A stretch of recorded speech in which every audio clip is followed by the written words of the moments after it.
Goeienaand, welkom weer by ons aandgodsdiens. Ons gaan vanaand voort met ons skriflesing uit 1 Johannes. Vanaand lees ons uit hoofstuk 5, vers 16 en vers 17. 1 Johannes hoofstuk 5, vers 16 en 17. As iemand sy broer sonde sien doen wat nie tot die dood lei nie, moet hy bid, en God sal die broer die ewige lewe gee. Dit geld die wat sonde doen, wat nie tot die dood lei nie. Daar is sonde wat tot die dood lei, daarvoor sê ek nie dat hy moet bid nie. Alle ongeregtigheid is sonde, maar daar is sonde wat nie tot die dood lei nie. Tot sover die woord van die Here. In Psalm 19 staan daar, die woord van die Here is volmaak, dit gee lewe. Wat doen jy wanneer jy 'n broer of suster sien wat sondig? Vir die meeste van ons kom dit natuurlik om agter die hand van so iemand met iemand anders te gaan praat. Of ons sal die kop skud in ongeloof asof ons self nie so iets sal kan oorkom nie. Of ons raak kwaad vir so 'n mens. Ons onttrek ons van daardie mens, ons wil niks met daardie tipe mens te doen hê nie. Net soms sal ons met die mens gaan praat, maar dan ook baie keer nog uit die hoogte, asof ons nie self kan val nie.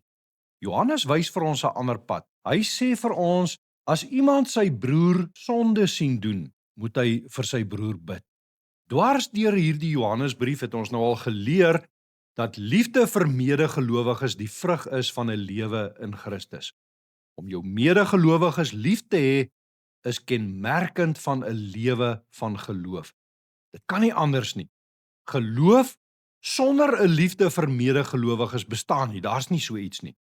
En nou aan die einde van sy brief, amper asof hy wil sê dat dit die hoogtepunt is van jou liefde vir medegelowiges, sê Johannes, bid vir jou broer wat sonde doen.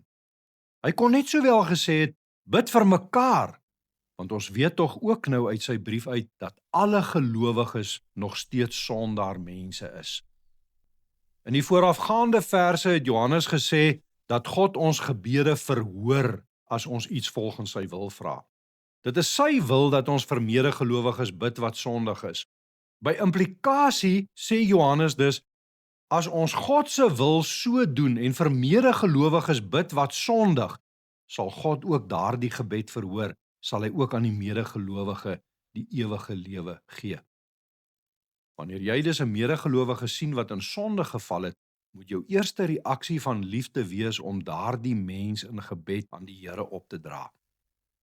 En dan nie soos die fariseer, wat by die gebedsmuur gaan staan het en wat gebid het, dankie tog Here dat ek nie soos hierdie ander sondaar mense is nie. Maar as iemand wat sê, Here wees my en my broer wat sondig, genadig. As ek vir my broer wat sondig in die gebed intree, is dit nie omdat ek in die geloof beter of sterker is as hy nie, maar as iemand wat weet ek is self ook swak. Ek bly net staande deur die geloof, deur die groot genade van Jesus Christus. Vandag is dit ek wat my broer sien struikel en wat vir hom bid, maar môre is dit dalk ek wat struikel, ek wat 'n ander medegelowige se voorbidding nodig het. Alle ongehoorsaamheid, sê Johannes, is sonde. En alle sonde, dit het die Bybel ons geleer, bring vyandskap met God. Alle sonde bring skeiding tussen ons en God. En hoe meer ons die sonde in ons lewe vertroetel en koester, hoe meer raak dit soos 'n onkruid wat ons gewetens toegroei en versmoor, sodat ons later ongevoelig raak vir die waarheid van God se woord. Maar as ons vir mekaar bid, bring God ons terug op die pad van die lewe. Dit wat mense nie kan doen nie, die omkeer, die insig, die berou wat mense nie in ander mense se harte kan bewerkstellig oor die sonde in hulle lewens nie, dit kan God bewerkstellig. Hy kan die een wat afgedwaal het, weer in die geloof herstel. Hy kan 'n verharde hart versag. Hy kan die een wat geval het weer optel. Daarom sê Johannes, bid vir 'n broer wat jy sien sonde doen, en God sal hom die ewige lewe gee. Maar nou kom Johannes ook met 'n waarskuwing. Hy sê, daar is ook 'n punt waar ons gebede vir 'n broer wat sondig nie meer moet voortgaan nie. En dit is wanneer daardie broer 'n sonde doen wat tot die dood toe lei. Wat bedoel hy daarmee? Johannes praat nie bloot oor 'n gelowige wat in sy dag tot dag worsteling in die geloof struikel, wat berou het oor sy sonde, wat dit voor God bely, wat stry elke dag teen die sonde nie. Hy praat van iemand wat sy hart hardnekkig teen Christus verhard, nadat hy die waarheid van die evangelie gehoor het. In Johannes se gemeente was daar mense wat in die geloof gedwaal het. Mense wat die goddelikheid van Jesus Christus misken het, wat die waarheid van God, soos die apostels dit oorgedra het, misken het. Hulle sonde was nie net 'n oomblik van swakheid nie. Dit was 'n doelbewuste, berekende verwerping van Jesus Christus. Dit was 'n weldeurdagte keuse om Christus nie te ken, nie te glo, soos wat hy hom aan ons geopenbaar het nie. Dit is die sonde wat tot die dood toe lei, wat Johannes hier in gedagte het. Dit is dieselfde sonde teen die Heilige Gees, waarvan Jesus in Markus 3 gepraat het, toe die Fariseërs wat sy verkondiging gehoor het, wat sy werke gesien het, gesê het, hy doen dit onder aanvoering van die duiwel, hy is van die duiwel besete. Hulle verwerp hom nie uit onkunde nie, nie omdat hulle nie gehoor het nie, nie omdat hulle nie van beter weet nie. Hulle verwerp hom omdat hulle harte kwaadwillig en boos is en hulle doelbewus teen hom kies. Geen sonde is te groot dat Christus se offer aan die kruis nie versoening daarvoor kan bring nie.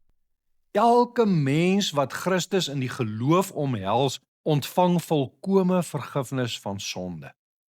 Maar die mens wat hom nie ken as middelaar en verlosser nie, het 'n probleem. So 'n mens se doelbewuste, hardnekkige keuse teen God lei tot die dood, want hy het die weg en die waarheid en die lewe verwerp. Die sonde wat tot die dood lei, waarvan Johannes hier praat, is 'n doelbewuste, radikale, volgehoue verwerping van Christus en van die Heilige Gees se getuienis oor hom. In hierdie oproep van Johannes om vir die broer wat sondig te bid, lê daar eintlik twee uiterstes wat ons as gelowige mense moet vermy. Eerstens moet ons 'n medegelowige wat struikel nie te gou as verlore afskryf nie. Selfs vir die apostel Paulus, vir wie Jesus op die pad na Damaskus tot stilstand gebring het en vir wie hy gesê het, Saulus, waarom vervolg jy my? Was daar redding. God kan enige mens se hart verander. Daarom kies Johannes sy woorde hier versigtig. En as hy praat oor die sonde wat tot die dood lei, is dit ook vir ons 'n waarskuwing. 'n Waarskuwing teen die tweede uiterste, dat ons die hardnekkige en volgehoue verwerping van Jesus Christus nie maar moet sien as net 'n klein foutjie, 'n struikeling in die geloof, 'n blote onskuldige swakheid in ons onkunde nie. Nee, wie Christus doelbewus en radikaal verwerp, moet weet sy lewe lei na die dood. In Matteus 18 praat Jesus ook oor 'n broer wat sondig. Gaan praat eers eenkant alleen met hom, sê hy dan. En as hy nie luister nie, vat een of twee met jou saam. As hy na hulle nie luister nie, gaan sê dit vir die gemeente. En as hy na die gemeente nie luister nie, dan moet jy hom as 'n heiden en 'n tollenaar behandel. Sluit hom uit die gemeente uit. Wat julle op die aarde toesluit, sê Jesus, sal in die hemel toegesluit bly. En wat julle op die aarde oopsluit, sal in die hemel oopgesluit bly. Bid vir jou broer wat sondig, sê Johannes. Maar daar sal 'n tyd kom wanneer medegelowiges se gebede vir daardie mens sal ophou. Wanneer daardie mens weier om hom tot God te bekeer, wanneer hy kwaadwillig en radikaal teen die getuienis van die Gees in teen Christus bly kies, sal medegelowiges se gebede vir hom ophou. En tot op die dag dat hy hom tot die Here bekeer, sal die gemeente en die hemel vir hom toegesluit bly. Liefde vir jou broer maak nie dat jy wegkyk van die sonde nie. Dit maak nie dat jy die sonde wegpraat en minder praat nie.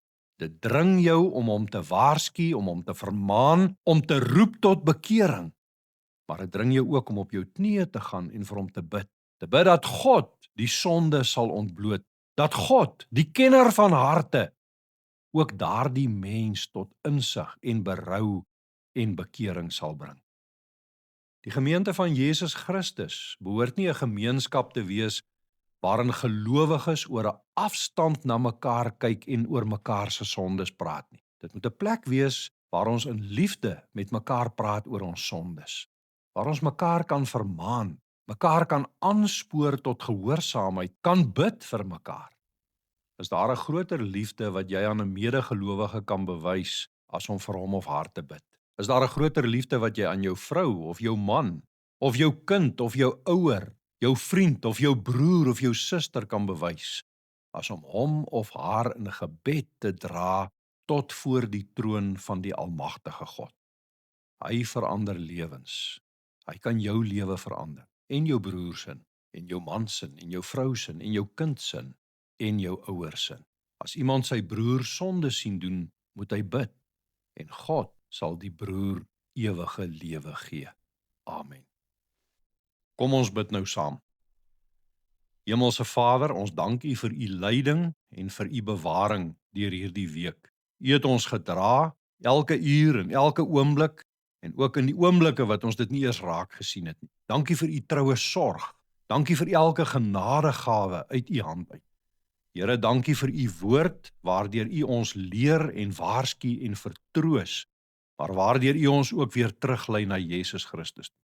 Ons bid dat hierdie woord wat ons ook vanaand gelees het, nie by ons ore sal verbygaan nie, maar dat U dit deur U Gees diep in ons harte sal laat werk en ons lewens daardeur sal verander.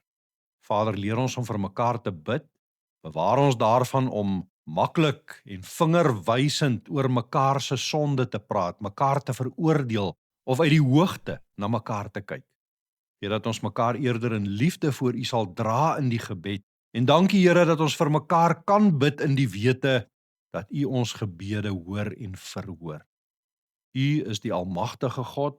U alleen kan 'n harde hart breek, kan 'n sondaar tot berou bring, kan 'n afgedwaalde mens teruglei.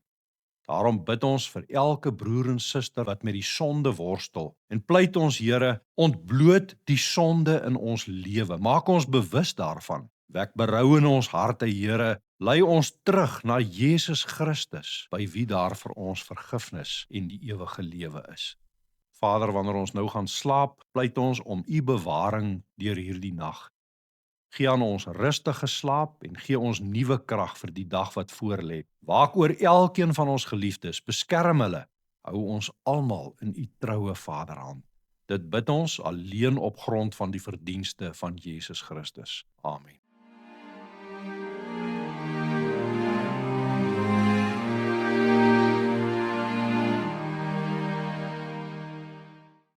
God se woord keer nooit leeg na hom terug nie. Hy gebruik dit om mense se harte en lewens te verander. Stuur daarom hierdie opname aan iemand wat dit vandag nodig het om die woord van die Here te hoor. Vir nog voorlesings en skrifgebonde woordverkondiging, volg Gelowig op Pad op Facebook of YouTube of sluit aan by die WhatsApp kanaal waarvoor die skakel hieronder verskyn. Tot 'n volgende keer, genade en vrede vir jou.